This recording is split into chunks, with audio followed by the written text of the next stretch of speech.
Salam, di video kali ini gue akan bahas sebuah topik yang biasanya ditanyakan oleh software tester junior, yaitu, "Bang, apa sih yang harus dites? Bingung ini gua nggak ada requirement dokumen." Yap, betul. Biasanya teman-teman itu masih tergantung oleh produk requirement dokumen alias PRD untuk dijadikan bahan dalam membuat test case skenario. Padahal bisa jadi produk requirement itu nggak ada atau ada tapi nggak lengkap gitu untuk meng-capture semua aset dan kriteria yang mungkin user butuhkan. Nah, untuk itu gue mau berbagi beberapa referensi ataupun sumber di mana gue bisa jadikan inspirasi untuk menciptakan test case skenario atau bahkan jadikan bahan dalam pertimbangan pengujian. Oke, yang pertama adalah tentu aja dari PRD itu sendiri. Ini moga-moga ada yang fitur-fitur lama gitu. Walaupun kadang juga outdated, nah harus diperhatiin juga. Nah, terus di dalam PRD itu biasanya udah di state, ada user story-nya, certain kriterianya. Ini jadi semacam kayak ekspektasi dari sisi bisnis, si fiturnya kita tuh harus bisa ngapain. Itu dari PRD. Yang berikutnya adalah technical dokumen, macam kayak dokumentasi program yang udah ada sekarang kayak Swagger, Playbook, Figma Design. Jadi kita untuk compare before afternya gitu kan. Terus RFC, request for comment, dan RCA, root cause analysis. Ini biasanya juga memberikan kita pemahaman lebih dalam soal arsitektur di dalam aplikasi yang mana mungkin kita bisa jadikan tes skenario. Misal kita ada integrasi dengan service lain misalkan via Kafka. Nah, jadi cara kita kirim datanya gimana, terus rewrite lagi misalkan ada technical implementasi pakai API third party gitu. Nah, kurang lebih kayak gitulah ya. Berikutnya yang perlu kita pertimbangkan dalam membuat test case skenario adalah teknik testing, macam kayak exploratory testing, hajar aja langsung cobain aplikasinya dalam rangka mempelajari fitur-fiturnya bisa ngapain aja. Terus functional test, kalau misalkan ada form bisa disubmit nggak, ada validasinya atau enggak, kayak gitu. Happy flow, nah dilakukan semacam kayak user journey, kalau mau beli barang bisa nggak kalau kita aplikasi e-commerce. Kalau mau misalkan aplikasi yang perlu scan-nya berhasil atau enggak. Boundary, partition, ini semacam kayak teknis, kalau dia misalkan ada input angka, angka terkecil berapa, minus bisa enggak, angka yang paling besar berapa gitu, bisa dievalidasi atau enggak.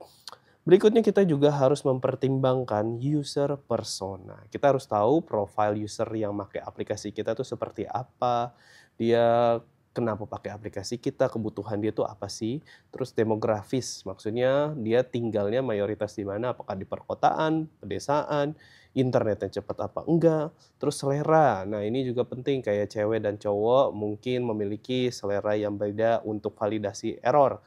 Kalau dikasih warna merah, oke, umumnya. Kalau misalkan ternyata secara design language dia pakainya warna ungu gitu. Nah, itu harus diperhatikan juga. Device spec tentu aja kayak ini yang make aplikasi kita tuh user Android atau iOS, apakah usernya memiliki kayak memori yang rendah gitu kan, jadinya aplikasinya sering di-kill. Gimana kita nge-recover proses dari kill apps itu sampai hidup. Nah, kurang lebih semacam kayak hal-hal teknis kayak gitulah terkait dengan device testing yang biasanya dipakai oleh usernya kita. Berikutnya adalah kita harus memperhatikan implicit requirement macam kayak security aplikasinya kita tuh kayak mana. Biasanya di PRD tuh nggak ada, ini semuanya taken for granted nih kayak security, performance, user experience, localization, dan data safety. Nah, kita pertimbangkan di dalam sebuah fitur itu yang mungkin yang sekarang ataupun yang baru, dari sisi-sisi kayak gini nih. Misalkan fiturnya kalau dia bahasa Inggris dan bahasa Indonesia, kita harus perhatikan kalau teks bahasa Inggris apakah lebih pendek, lebih panjang, UI-nya bisa menyesuaikan atau enggak. Terus user experience yang sering banget kejadian adalah misalkan user experience Android dan iOS tuh beda. Nah, kalau di PRD-nya apakah ada definition ini tuh harusnya kayak gini, atau kalau nggak ada PRD kita bandingin kalau di Android tuh bisa back secara fisik atau back secara tombol yang di atas gitu yang enggak panah gitu. Nah, kalau bentuk panahnya aneh atau apa kan user juga jadi bingung, ini tombol back tapi kok bentuknya nggak kayak panah lebih kecil ya, nah kayak gitu. Kefamiliaran, nah itu yang mau gue sebutin, ribet banget. Oke, berikutnya adalah customer support. Nah, kita bisa coba cek-cek FAQ di dokumen aplikasi kita, terus juga user manualnya kalau ada. Nah, bisa dicek juga dari bug history ke tim customer support. Ini sebenarnya fitur-fitur yang rewel tuh apa aja.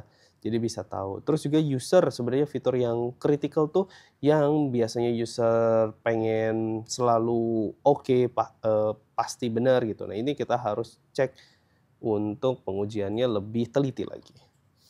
Terus berikutnya, diskusi. Ini juga sebagai salah satu sumber inspirasi pengujiannya, yaitu kita bisa ngobrol dengan stakeholder QA macam kayak PM, designer, tech lead, tim tech juga bisa sih sebenarnya, dan juga user representatif. Misal aplikasi kita dipakai oleh dokter, nah kita juga harus tanya kebutuhan dokter kayak gimana, kalau pakai aplikasi ini ada feedback-feedback yang mungkin make sense dari segi kualitas nggak gitu. Terus juga kita bisa belajar dari pas, rapat-rapat harian macam kayak stand up, adanya sprint grooming, atau kita juga sering misalkan ada huddle untuk pembahasan suatu topik gitu. Berikutnya adalah dari pengalaman QA sebagai si testernya ini, apakah kita pernah menguji hal yang serupa di aplikasi lain atau kita juga bisa melakukan analisa di market gitu. Aplikasi yang sejenis tuh kayak gimana sih, kompetitor kita tuh untuk solving problem ini kayak gimana, lebih simpel kah?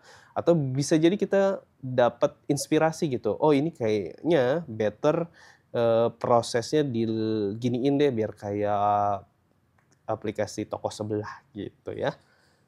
Nah, kita juga bisa ngecek kayak, modul lain juga, apakah modul lain yang sebelumnya kita tes itu memiliki kemiripan. Bahkan bisa juga ada problem yang mungkin kejadian ulang. Misal kalau deployment-nya kita masih manual, nah bisa jadi problem-problem yang terkait dengan deployment itu muncul lagi dan lagi dan lagi. Misal kayak config-nya belum di-deploy tapi, aplikasinya udah di-deploy dan bisa jadi masalah.